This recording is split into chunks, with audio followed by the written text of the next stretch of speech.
আসসালামু আলাইকুম। অবিরাম বাংলার সংবাদে সবাইকে স্বাগত জানাচ্ছি। আমি নাইম ফাথম মুবিন। শুরুতে বিআরবি কেবলস সংবাদ শিরোনাম। যে কোনো সময় দেশে ফিরছেন তারেক রহমান। আওয়ামী লীগকে নির্বাচনে বাধা ও নিষিদ্ধের পক্ষে নন মির্জা ফখরুল। যে কোনো সময় দেশে ফিরছেন তারেক রহমান। আওয়ামী লীগ সরকারের পতনের পর কারাগার থেকে মুক্তি পেয়েছেন বিএনপি চেয়ারপারসন খালেদা জিয়া সহ দলের অধিকাংশ নেতাকর্মী। তবে অন্তর্বর্তী সরকারের 2 মাসেও দলের ভারপ্রাপ্ত চেয়ারম্যান তারেক রহমানের বিরুদ্ধে মামলাগুলো প্রত্যাহার করা হয়নি। ফিরতে পারেননি দেশে। তারেক রহমানের আইনজীবী ও দলের শীর্ষ নেতাদের দাবি, দেশে ফিরতে তারেক রহমানের আইনগত কোনো জটিলতা নেই। বিএনপির দলীয় সূত্র জানায়, তারেক রহমানের দেশে ফেরার প্রক্রিয়া এরই মধ্যে শুরু হয়েছে। জাতীয়বাদী আইনজীবী ফোরামের অধিকাংশ শীর্ষ নেতা এখন লন্ডনে অবস্থান করছেন। রাষ্ট্রের প্রধান আইন কর্মকর্তা ও বিএনপির সাবেক কেন্দ্রীয় মানবাধিকার বিষয়ক সম্পাদক অ্যাডভোকেট আসাদুজ্জামান আসাদও লন্ডনে। আগামী 2-1 মাসের মধ্যেই তারেক রহমান দেশে ফিরবেন। তবে সরকার চাইলেই যে কোনো সময় তিনি ফিরতে পারেন। বুধবার সন্ধ্যায় attorney general advocate Asaduzzaman Asad জানান, তিনি লন্ডনে ব্যস্ত রয়েছেন, এই মুহূর্তে কথা বলতে পারছেন না। দলের ভারপ্রাপ্ত চেয়ারম্যান তারেক রহমান কবে নাগাদ দেশে ফিরবেন এমন প্রশ্নের জবাবে বিএনপির জ্যেষ্ঠ যুগ্ম মহাসচিব অ্যাডভোকেট রুহুল কবির রিজভী বলেন, আমরা দেশবাসী সবাই প্রত্যাশা করছি ইমিডিয়েট তারেক রহমান ফিরবেন। আইনি জটিলতা বা আইনের যে বিষয় বলা হচ্ছে, এটা তো শেখ হাসিনার সৃষ্ট আইন। শেখ হাসিনার সৃষ্ট আইনকে যদি আমরা অনুসরণ করি, তাহলে তো ফ্যাসিবাদদের রেসিডিউ যেটা সেটাই বিদ্যমান থাকলো। সে সময় যে মামলাগুলো দিয়েছিল তা উদ্দেশ্য প্রণোদিত, বিচার করছে রাজনৈতিক উদ্দেশ্যে। ফরমাইশি সাজা দিয়েছে তারা প্রতিহিংসা পূরণের জন্য। সেই সাজা আইনি প্রক্রিয়া এখন তো কার্যকর থাকার কথা নয় বলেছিলেন রিজভী। অন্তর্বর্তী সরকারের প্রতি যথেষ্ট আস্থা রেখেই আমরা বলবো, আপনারা দ্রুত এটা নিরসন করুন। যে সাজা দেওয়া হয়েছে অবিলম্বে প্রত্যাহার করুন। রিজভী বলেন, আমাদের ভারপ্রাপ্ত চেয়ারম্যান যদিও লন্ডনে বসে প্রযুক্তির মাধ্যমে সারা দেশের নেতাকর্মীদের সঙ্গে আছেন, তবুও কাছাকাছি তো মানুষ তাকে দেখছে। আইনের দোহাই দিয়ে তার দেশে আসা বিলম্বিত করা অনুচিত। তিনি বলেন, সরকারের প্রতি আমরা আস্থার কথা বারবার বলছি। সরকার প্রধানের দায়িত্ব হচ্ছে তারেক রহমানকে ফিরিয়ে আসার ব্যাপারে সব প্রক্রিয়া 2-1 দিনের মধ্যে সম্পূর্ণ করে তাকে দেশে ফিরে আসার কাজগুলো সম্পূর্ণ করা। তারেক রহমানের দেশে ফিরতে বাধা কি এমন প্রশ্নের জবাবে রিজভী বলেন, আমরা কোনো বাধা দেখি না। এখন সরকার কিভাবে দেখছে আমরা বলতে পারবো না। অল্প সময়ের মধ্যে তারেক রহমানের ফিরে আসার প্রচেষ্টা নিতে হবে।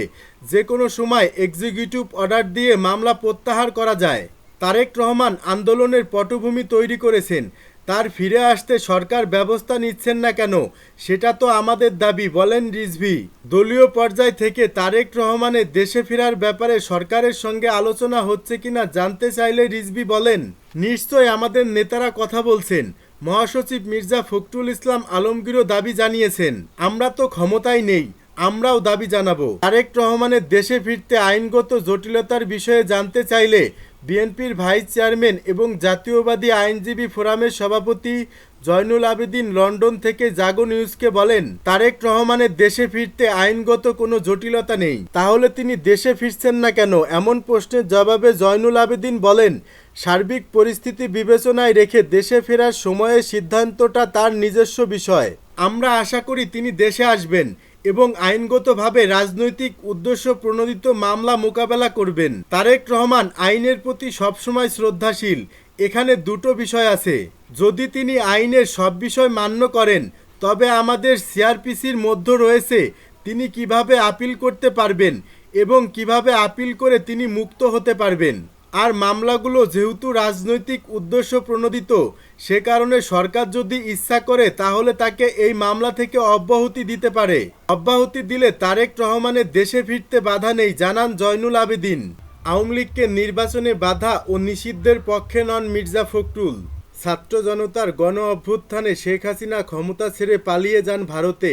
এ অভ্যুত্থানে 1,500-এরও বেশি ছাত্র জনতা প্রাণ হারিয়েছে। বর্তমানে দেশ চালাচ্ছে অন্তর্বর্তী সরকার। আলোচনা চলছে 1.5 দশকের বেশি সময় ধরে ফ্যাসিস্ট কায়দায় দেশ চালানো আওয়ামী লীগের রাজনীতিতে ফেরা এবং পরবর্তী নির্বাচনে অংশগ্রহণ নিয়ে। শেখ হাসিনা পালিয়ে যাওয়ার পর থেকেই আওয়ামী লীগ ও তাদের ঘনিষ্ঠ সহযোগী 14 দল নিষিদ্ধের দাবি উঠেছে সর্বমহল থেকে। তবে বিএনপি মহাসচিব মির্জা ফখরুল ইসলাম আলমগীর মনে করছেন, আওয়ামী লীগকে আসন্ন জাতীয় সংসদ নির্বাচনে অংশগ্রহণের বাধা দেয়া বা ফ্যাসিবাদী রাজনৈতিক দল হিসেবে নিষিদ্ধ করা উচিত নয়, কারণ উভয় কর্মকাণ্ডই গণতান্ত্রিক চর্চাকে দুর্বল করবে। বার্তা সংস্থা ইউএনবিকে দেয়া এক সাক্ষাৎকারে এমন কথা বলেন তিনি। মির্জা ফখরুল রাজনৈতিক পটভূমিতে আওয়ামী লীগের শক্তিশালী প্রত্যাবর্তনের সম্ভাবনা নিয়ে সংশয় প্রকাশ করে বলেন, দলটি রাজনৈতিকভাবে দেউলিয়া হয়ে পড়েছে এবং জনবিরোধী কার্যকলাপের কারণে জনসাধারণ ও তরুণ প্রজন্ম থেকে ক্রমশ বিচ্ছিন্ন হয়ে পড়ছে। সাক্ষাৎকারে তিনি ১/১১-র মতো একটি সম্ভাব্য রাজনৈতিক কারণের বিষয়েও উদ্বেগ প্রকাশ করেন।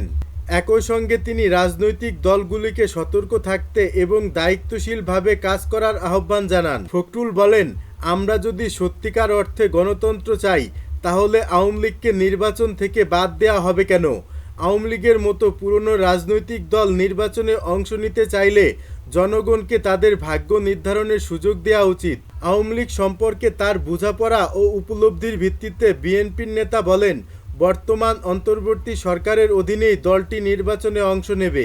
১৯৭৫ সালে এত বড় ঘটনা ও পরিবর্তনের পর আওয়ামী লীগ নির্বাচন বর্জন করেনি, নির্বাচনে যোগ দিয়েছে এবং আমি মনে করি এটাই ছিল দলের জন্য সঠিক কৌশল। ফখরুল বলেন, নির্বাচন বর্জন গণতান্ত্রিক দলগুলোর জন্য সবসময় ঠিক পন্থা নয়, যদিও কখনো কখনো আন্দোলনের অংশ হিসেবে নির্বাচন বর্জন করা যেতে পারে, যেমনটি আমরা করেছি। এটি একটি বৈধ সিদ্ধান্ত ছিল। যাই হোক, যখন একটি দল চ্যালেঞ্জের মুখোমুখি হয় তখন পুনরুদ্ধারের জন্য বিভিন্ন উপায় থাকে এবং নির্বাচনে অংশগ্রহণ সেই পথগুলির মধ্যে একটি, যা এগিয়ে যাওয়ার জন্য অনুসরণ করা উচিত। তিনি আরও উল্লেখ করেন, রাজনৈতিক দল নিষিদ্ধ করা বা নির্বাচন থেকে নির্দিষ্ট দলকে বাদ দেওয়ার নেতিবাচক প্রবণতা একটি ত্রুটিপূর্ণ রাজনৈতিক সংস্কৃতি থেকে উদ্ভূত। উদাহরণস্বরূপ, জামায়াত ইসলামীকে নিষিদ্ধ করা একটি ন্যায়সঙ্গত সিদ্ধান্ত ছিল না। ফলাফল কি হয়েছে? জামায়াত এখন রাজনীতিতে ফিরেছে। সুতরাং আমি বিশ্বাস করি না যে সরকারের পক্ষে এমন সিদ্ধান্ত চাপানো সঠিক পদক্ষেপ। ফখরুল অবশ্য বলেন, আওয়ামী লীগ নির্বাচনে যোগ দিলেও গণতান্ত্রিক আন্দোলন দমনে নৃশংস কর্মকাণ্ড ও নৃশংস ভূমিকার জন্য দেশের জনগণ তাকে ত্যাগ করবে। আন্তর্জাতিক অপরাধ আইন ১৯৭৩-এর একটি খসড়া সংশোধনীর অধীনে আওয়ামী লীগকে ১০ বছরের জন্য নিষিদ্ধ করার সম্ভাবনা সম্পর্কে এক প্রশ্নের জবাবে তিনি স্বীকার করেন যে এই পদক্ষেপটি একটি আইনি কাঠামোর মধ্যে প্রস্তাব করা হয়েছে। মানবতা বিরোধী অপরাধের জন্য নিষিদ্ধ করা হবে, তবে গণতান্ত্রিক দৃষ্টিকোণ থেকে এটি কতটা উপযুক্ত হবে তা আমি অনিশ্চিত, তিনি যোগ করেন। ফখরুল বলেন, রাজনৈতিক চর্চা বাধাগ্রস্ত না হলে দেশের জনগণ যে কোনো দলের অপকর্মের জবাব দেবে এবং ফ্যাসিবাদী দলের কর্মকাণ্ডের মোকাবেলার উপায় খুঁজে বের করবে। ব্যক্তিগতভাবে আমি আওয়ামী লীগ নিষিদ্ধ করার পক্ষে নই, কোনো রাজনৈতিক দলকে নিষিদ্ধ করার পক্ষে নই।